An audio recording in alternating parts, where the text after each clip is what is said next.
Selamat sore, Shalom. Puji Tuhan, di awal tahun 2022 kita sudah memasuki bulan Maret dengan kasih penyertaan Tuhan. Mari saat ini kita mengucap syukur, datang ke hadirat-Nya, memuji memuliakan nama-Nya dengan mengikuti ibadah online pada saat ini di GKA Immanuel. Dengan tema Hidup dalam Dia, cukuplah keluargaku. Mari satukan hati kita dengan saat teduh.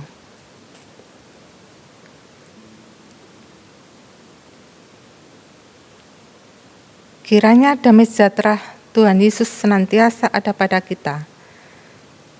Kami serahkan ya Tuhan, kebaktian kami pada saat ini dari awal, pertengahan hingga akhirnya hanya di dalam nama Allah Bapa, Putra, dan Roh Kudus. Amin.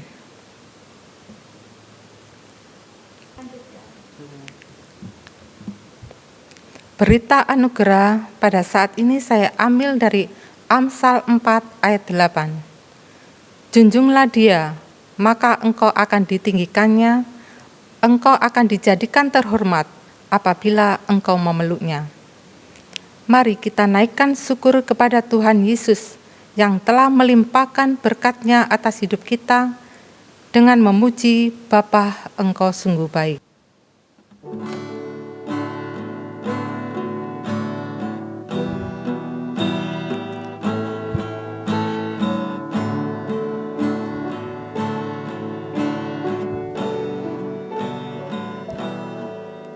Bapa,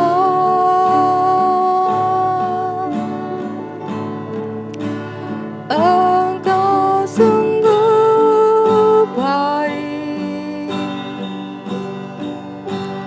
kasih-Mu melimpah di hidupku.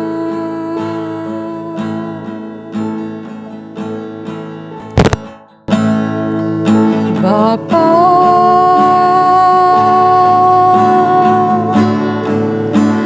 ku berterima kasih, berkat-Mu hari ini yang Kau sediakan bagiku.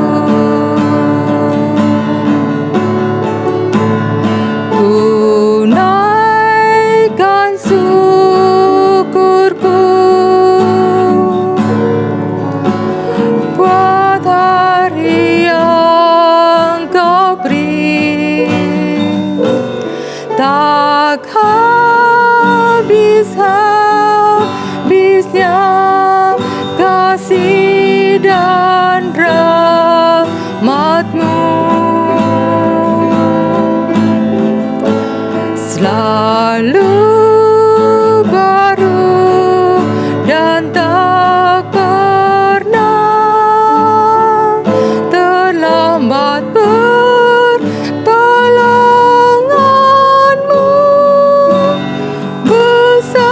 Setiamu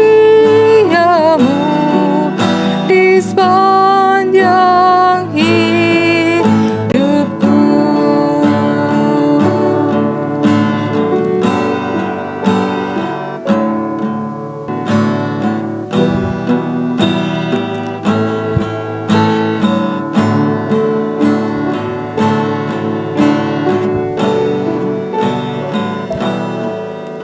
Bapa,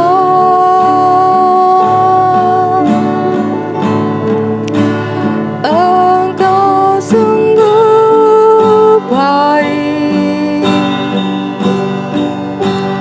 kasih-Mu melimpah di hidupku.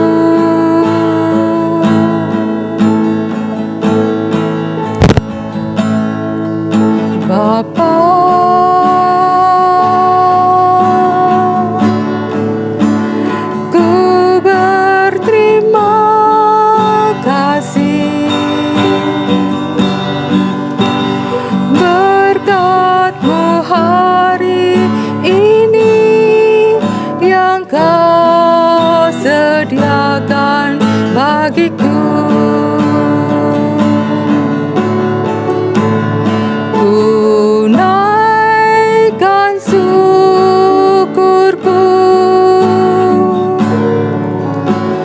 buat hari yang Kau beri, tak habis-habisnya kasih dan rahmat-Mu. Selalu baru dan tak pernah terlambat pertolongan-Mu. Besar setia-Mu di sepanjang hidupku.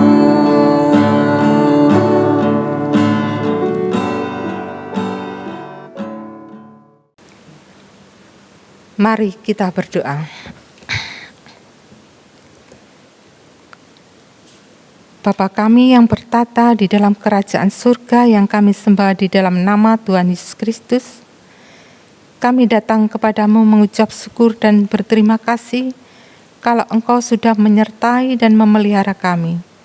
Terima kasih Tuhan kalau Engkau juga memberi kesempatan kepada kami untuk datang kepadamu, memuji memuliakan nama-Mu. Biarlah Kau sucikan dan Kau layakkan hidup kami di hadapan-Mu. Bapa, kami serahkan juga para kaum wanita di GKA Immanuel. Biarlah Engkau senantiasa melawat setiap pribadi, apa yang menjadi pergumulan dalam hidupnya. Kiranya Engkau senantiasa menolong, memberkati, yang saat ini sedang sakit. Kiranya Tuhan, berilah kekuatan kesehatan yang baik. Biarlah dengan kesembuhan yang daripada-Mu Tuhan, nama-Mu boleh dipermuliakan. Bapa yang baik, kami serahkan juga Bapak Suryanto yang akan menyampaikan firman Tuhan. Kiranya urapi dengan urapan Roh-Mu yang kudus. Biarlah apa yang disampaikan berkenan dan sesuai dengan kehendak-Mu, sehingga banyak jiwa-jiwa yang percaya menerima Engkau sebagai Juru Selamat satu-satunya. Demikian Tuhan, seru permohonan kami serahkan ke dalam tangan dan pengasihan-Mu, dan kami saat ini bersedia menyambut kebenaran firman Tuhan. Haleluya. Amin.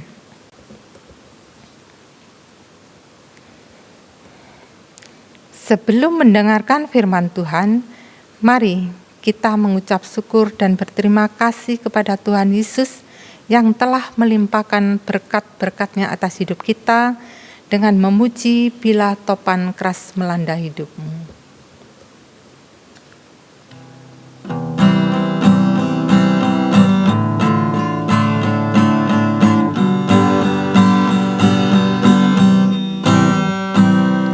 Bila topan keras melanda hidupmu, bila putus asa dan letih lesu, berkat Tuhan satu-satu hitunglah, kau niscaya kagum oleh kasih-Nya.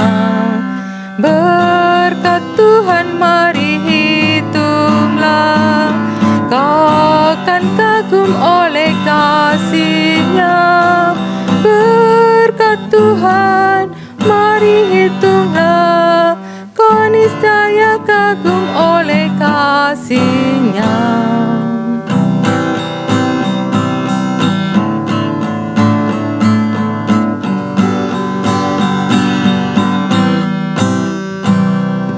Dalam pergumulanmu di dunia, janganlah khawatir, Tuhan adalah. Hitunglah berkat sepanjang hidupmu, yakinlah malaikat menyertai-Mu. Berkat Tuhan mari hitunglah, kau akan kagum oleh kasih-Nya. Berkat Tuhan niscaya kagum oleh kasih-Nya.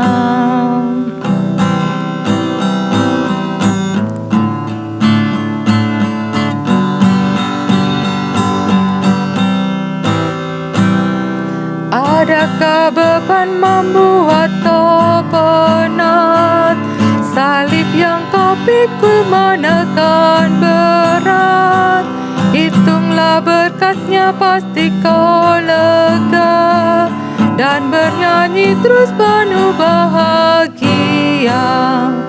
Berkat Tuhan mari hitunglah, kau kan kagum oleh kasih-Nya. Berkat Tuhan mari hitunglah, kau niscaya kagum oleh kasih-Nya.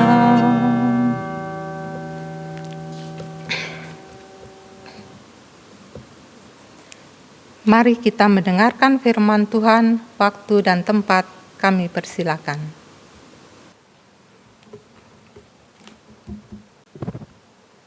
Mari kita berdoa sebelum kita mendengarkan firman Tuhan. Bapa di surga, terima kasih untuk kesempatan kami boleh mendengarkan firman Tuhan sekali lagi di sore hari ini. Tuhan tolong hamba-Mu yang menyampaikan firman Tuhan, Tuhan tolong kami semua juga yang mendengarkan. Terima kasih Tuhan, di dalam nama Tuhan Yesus kami berdoa. Amin. Shalom, selamat sore ibu-ibu sekalian.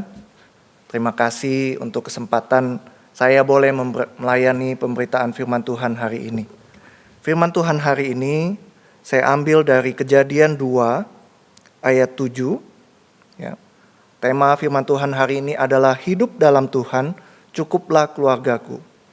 Firman Tuhan saya ambil dari Kejadian pasal 2 dan 3. Kita akan membaca beberapa ayat. Yang pertama adalah Kejadian 2 ayat 7. Beginilah firman Tuhan. Ketika itulah Tuhan Allah membentuk manusia itu dari debu tanah dan mengembuskan nafas hidup ke dalam hidungnya. Demikianlah manusia itu menjadi makhluk yang hidup. Kemudian ayat 22. Dan dari rusuk yang diambil Tuhan Allah dari manusia itu, dibangunnyalah seorang perempuan, lalu dibawanya kepada manusia itu. Kemudian Kejadian pasal 3 ayat 1-6. Adapun ular, ialah yang paling cerdik dari segala binatang di darat yang dijadikan oleh Tuhan Allah. Ular itu berkata kepada perempuan itu, tentulah Allah berfirman, semua pohon dalam taman ini jangan kamu makan buahnya, bukan? Lalu sahut perempuan itu kepada ular itu, buah pohon-pohonan dalam taman ini boleh kami makan. Tetapi tentang buah pohon yang ada di tengah-tengah taman, Allah berfirman, jangan kamu makan ataupun raba buah itu, nanti kamu mati. Tetapi ular itu berkata kepada perempuan itu, sekali-kali kamu tidak akan mati, tetapi Allah mengetahui bahwa pada waktu kamu memakannya, matamu akan terbuka dan kamu akan menjadi seperti Allah, tahu tentang yang baik dan yang jahat. Perempuan itu melihat bahwa buah pohon itu baik untuk dimakan dan sedap kelihatannya. Lagi pula pohon itu menarik hati karena memberi pengertian. Lalu ia mengambil dari buahnya dan dimakannya. Dan diberikannya juga kepada suaminya yang bersama-sama dengan dia. Dan suaminya pun memakannya.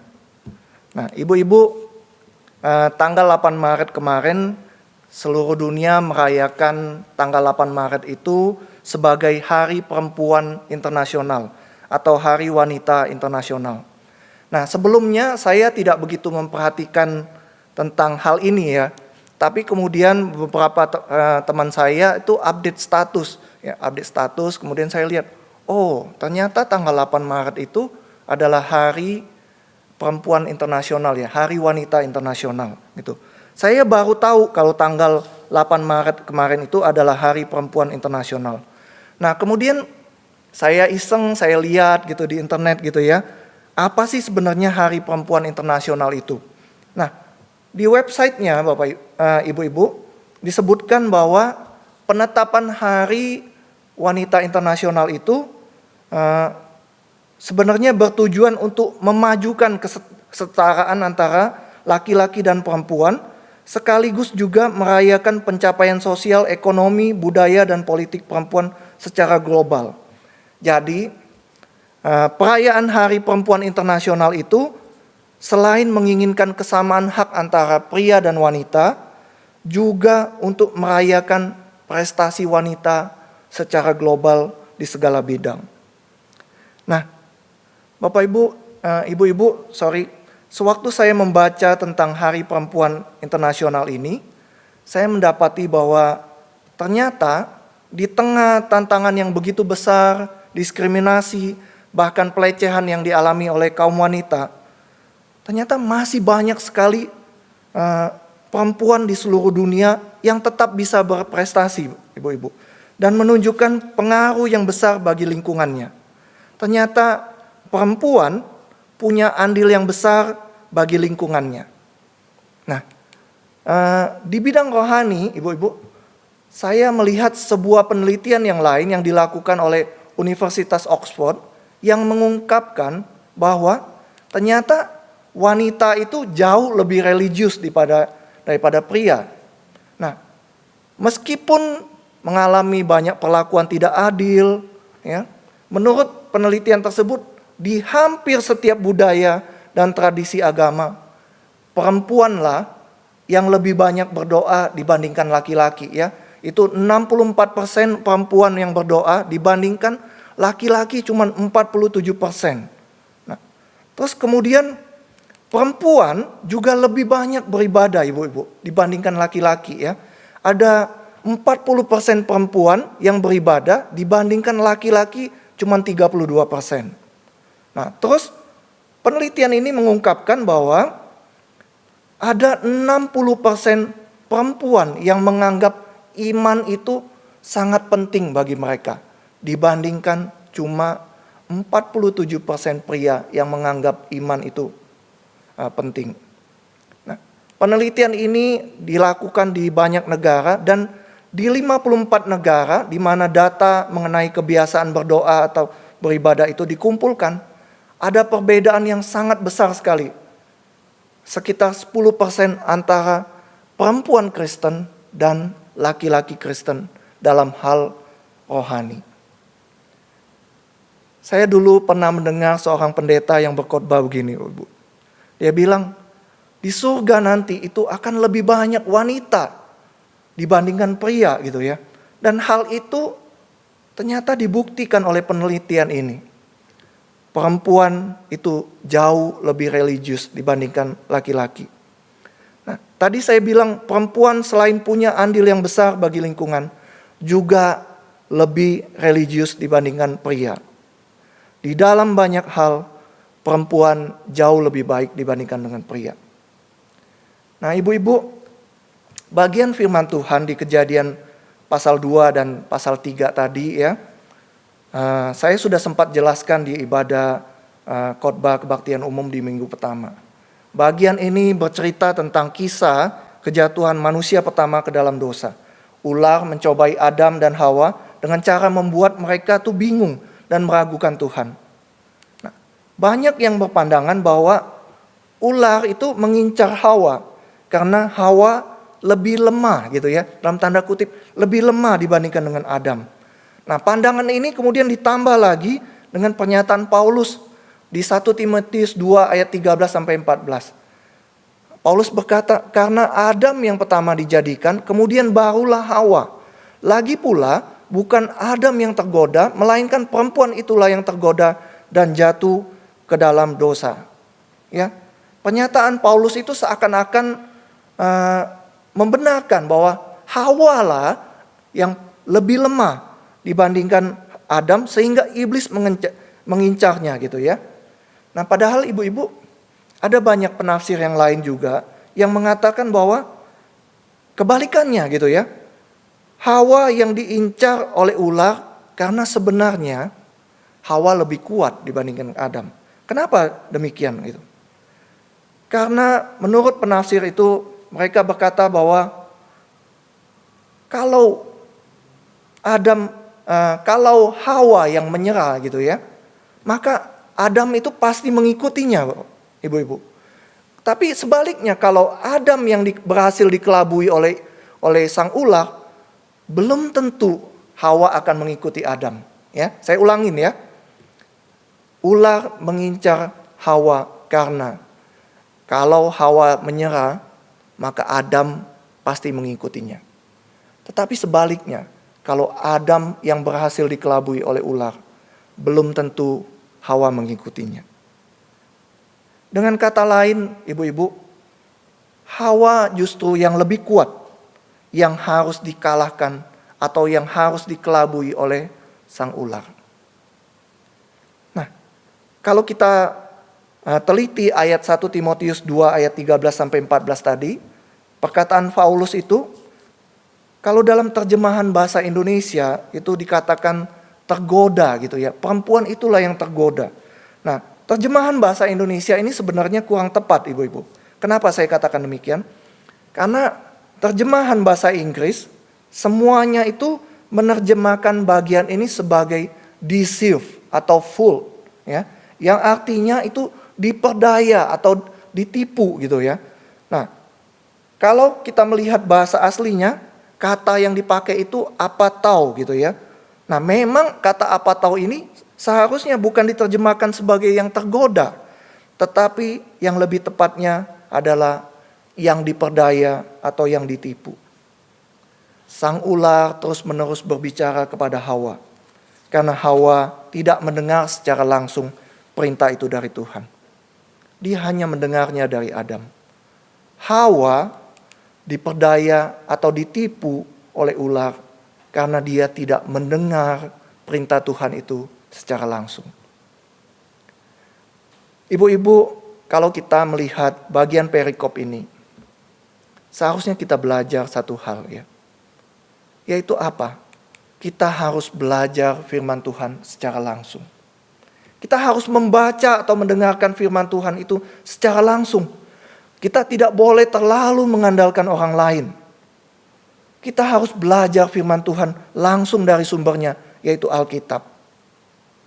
Nah, terus terang ibu-ibu, istri saya dulu juga suka begitu ya.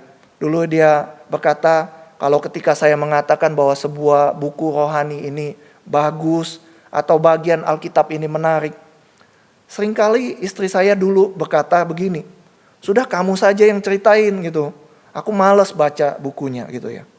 Nah, ibu-ibu, kita harus membaca firman Tuhan secara langsung, sendiri langsung gitu ya. Nanti kalau kita tidak mengerti, baru kita bertanya kepada orang lain. Iman kita seharusnya berdasarkan firman Tuhan langsung, dan bukan kepada kata orang lain. Iman kita seharusnya adalah iman ibu-ibu sendiri. Bukan karena ikut-ikutan iman suami kita, ikut-ikutan orang tua atau ikut-ikutan anak kita. Kita harus terus belajar firman Tuhan dan iman kita harus terus bertumbuh. Ibu-ibu, sebenarnya ada alasan lain untuk kita mengatakan bahwa sebenarnya Hawa atau perempuan itu bukanlah sosok yang lemah ya. Nah, ketika kita membaca Alkitab secara sepintas gitu ya, kita seakan melihat bahwa Adam dan Hawa itu kedua-duanya dalam tanda kutip diciptakan gitu ya. Nah, akan tetapi ibu-ibu, di dalam bahasa aslinya, yaitu bahasa Ibrani, ada perbedaan yang signifikan antara Adam dan Hawa ya. Saya ulangin ya. Di dalam bahasa aslinya, kata yang dipakai untuk menciptakan itu di dalam bahasa Ibrani itu berbeda antara yang dipakai untuk Adam dengan yang dipakai untuk Hawa, ibu-ibu. Nah, ketika Adam diciptakan, kata Ibrani yang dipakai itu adalah yatsar. Nah, tadi saya katakan di Kejadian 2 ayat 7 ya. Ketika itulah Tuhan Allah membentuk manusia itu dari debu tanah dan menghembuskan nafas hidup ke dalam hidungnya. Demikianlah makhluk itu menjadi makhluk yang hidup gitu ya. Nah, Alkitab bahasa Indonesia menerjemahkannya sebagai Tuhan membentuk manusia itu. Kata yatsar ini ya memang benar diterjemahkan sebagai membentuk gitu ya. Karena kata kerja yang sama ini digunakan juga di bagian lain dalam Alkitab, ibu-ibu. Ketika seorang pembuat tembikar, pembuat bejana gitu ya, yang membuat bejana dari tanah liatnya. Nah, kata yatsar ini adalah kata utama yang dipakai untuk seluruh penciptaan yang dilakukan oleh Tuhan dan muncul berulang kali di kitab Kejadian. Nah, namun ibu-ibu, berbeda ketika Hawa itu diciptakan.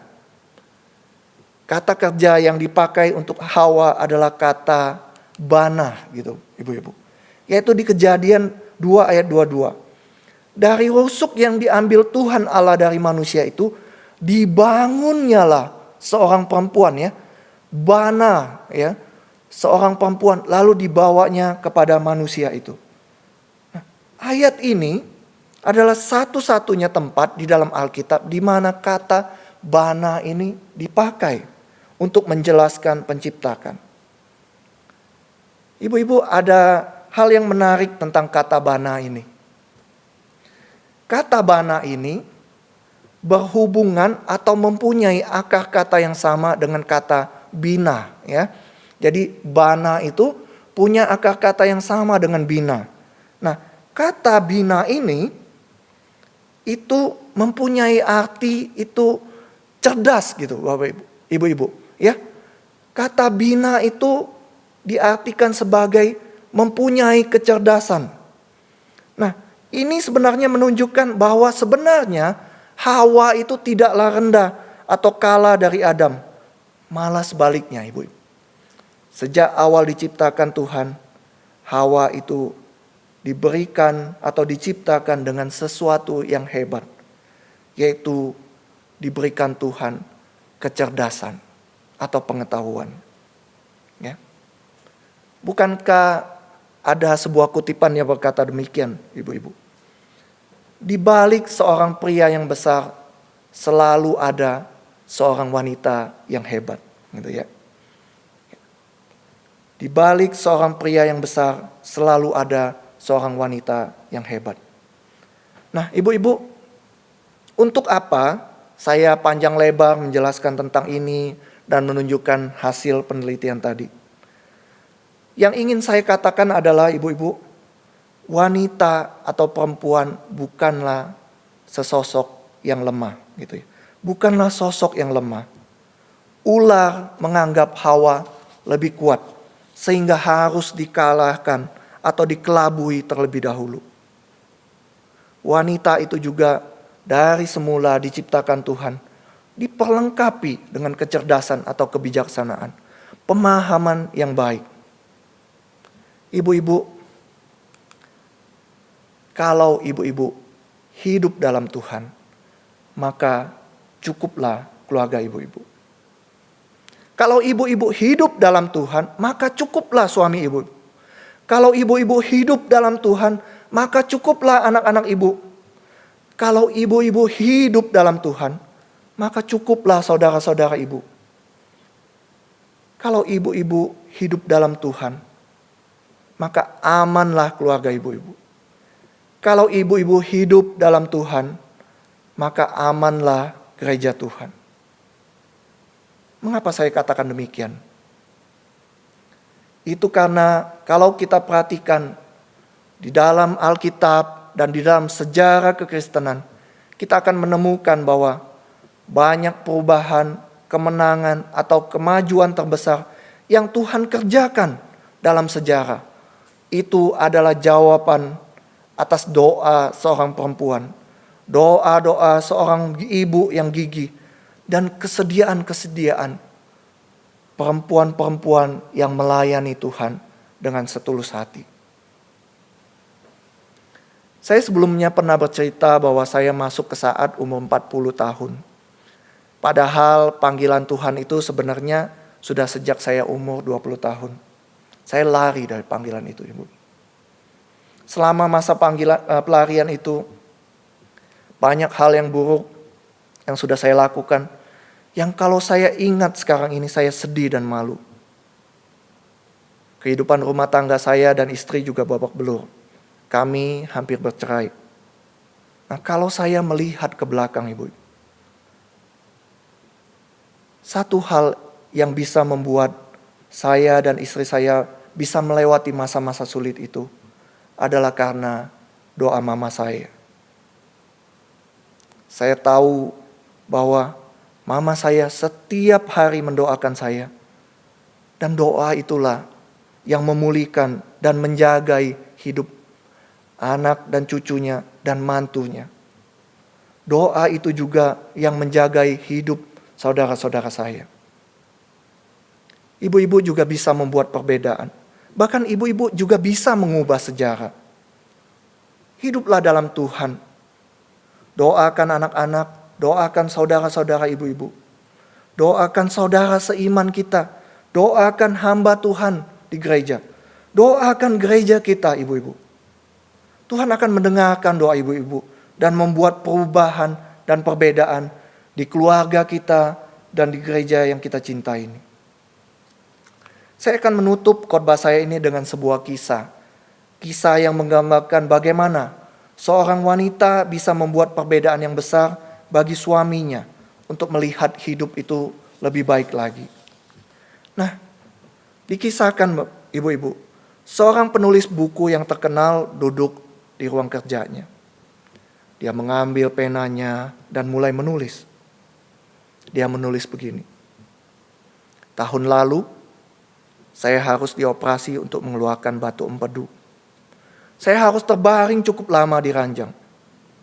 Di tahun yang sama, saya berusia 60 tahun dan memasuki usia pensiun. Saya keluar dari pekerjaan di perusahaan yang begitu saya senangi. Saya harus tinggalkan pekerjaan yang sudah saya tekunin selama 35 tahun. Di tahun itu juga, saya ditinggalkan ayah yang tercinta. Ayah saya meninggal di tahun itu. Kemudian dia lanjutkan menulis. Masih di tahun yang sama, anak saya gagal di ujian akhir kedokteran karena kecelakaan mobil. Biaya bengkel akibat kerusakan mobil adalah puncak kesialan di tahun lalu. Di akhir tulisan itu dia menulis, sungguh ini tahun yang sangat buruk.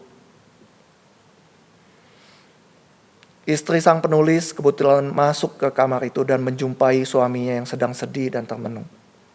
Dari belakang istrinya mengintip gitu ya. Istrinya melihat tulisan sang suami. Perlahan-lahan ia mundur dan keluar dari ruangan tersebut.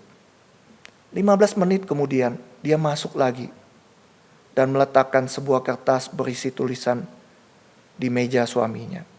Suaminya itu lalu melihat. Dia membaca tulisan istrinya. Tulisan istrinya berbunyi demikian. Tahun lalu, akhirnya saya berhasil menyingkirkan kantong empedu saya yang selama bertahun-tahun membuat perut saya sakit. Di tahun itu juga, saya bersyukur bisa pensiun dengan kondisi sehat dan bahagia. Saya bersyukur kepada Tuhan sudah diberikan kesempatan berkarya dan penghasilan selama 35 tahun untuk menghidupi keluargaku. Sekarang saya bisa menggunakan waktu saya lebih banyak lagi untuk menulis yang merupakan hobi saya sejak dahulu. Pada tahun yang sama, ayah saya yang berusia 95 tahun tanpa sakit apa-apa telah mengakhiri hidupnya dengan damai dan bahagia. Dan di tahun yang sama pula, Tuhan telah melindungi anak saya dari kecelakaan yang hebat. Mobil kami memang rusak berat akibat kecelakaan tersebut. Tapi anak saya selamat tanpa cacat sedikit pun. Pada kalimat terakhir istrinya menulis, tahun lalu adalah tahun yang penuh berkat, yang luar biasa, tahun yang Tuhan berikan. Dan kami lalui dengan penuh rasa takjub dan syukur. Sang penulis kemudian tersenyum haru dan air mata pun mengalir di pipinya. Ia berterima kasih atas sudut pandang berbeda untuk setiap peristiwa yang dilaluinya tahun lalu. Sudut pandang berbeda yang diberikan istrinya, yang membuatnya bisa melihat hidup dengan lebih baik. Ibu-ibu, maukah ibu-ibu dipakai Tuhan untuk membuat sebuah perbedaan? hiduplah dalam Tuhan, maka cukuplah keluargaku. Tuhan memberkati ibu-ibu semua, mari kita berdoa. Bapa di surga, terima kasih untuk firman Tuhan hari ini. Kami bisa melihat bahwa perempuan bukanlah sosok yang lemah. Perempuan diperlengkapi oleh Tuhan dengan kecerdasan, dengan pengetahuan. Ampuni kami ya Tuhan, kalau kami seringkali menganggap remeh, memandang diri kami rendah. Padahal Tuhan sendiri sudah menciptakan kami begitu luar biasa. Tuhan, tolong kami supaya kami bisa memakai hidup kami untuk membuat perbedaan. Entah itu di dalam keluarga kami, entah itu di tempat pekerjaan kami, entah itu di dalam gereja kami. Tuhan tolong kami supaya kami bisa membuat perbedaan itu. Tuhan pakai kami juga ya Tuhan untuk mendoakan suami kami, mendoakan anak kami, mendoakan saudara-saudara, baik itu saudara maupun saudara seiman kami. Mendoakan hamba Tuhan di gereja, mendoakan pekerjaan Tuhan di gereja kami. Terima kasih Tuhan untuk kebenaran firman Tuhan hari ini. Kami bisa melihat kalau kami hidup dalam Tuhan, maka cukuplah keluarga kami. Terima kasih untuk firman-Mu. Di dalam nama Tuhan Yesus kami berdoa. Amin.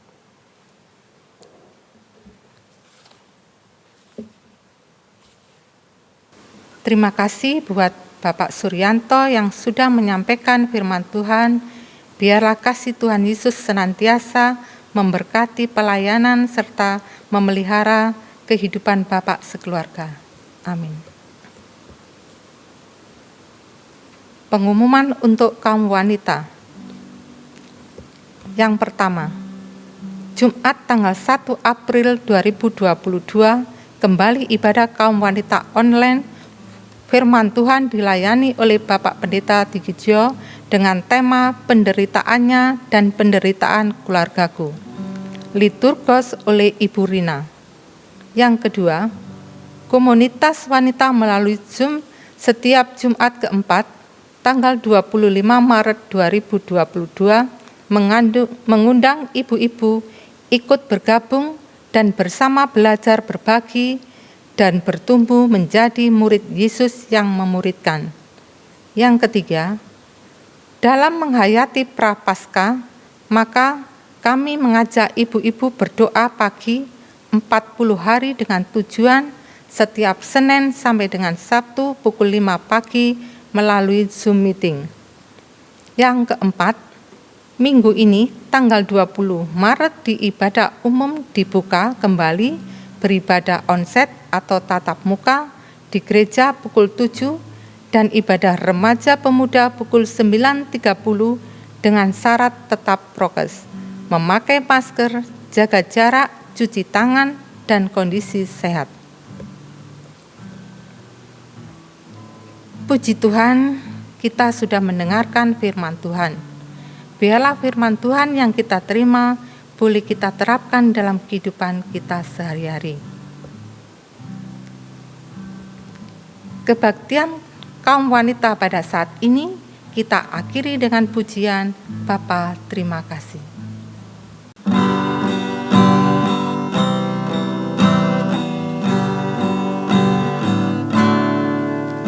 Bapa terima kasih. Bapa terima kasih. Bapa di dalam surga, puji terima kasih.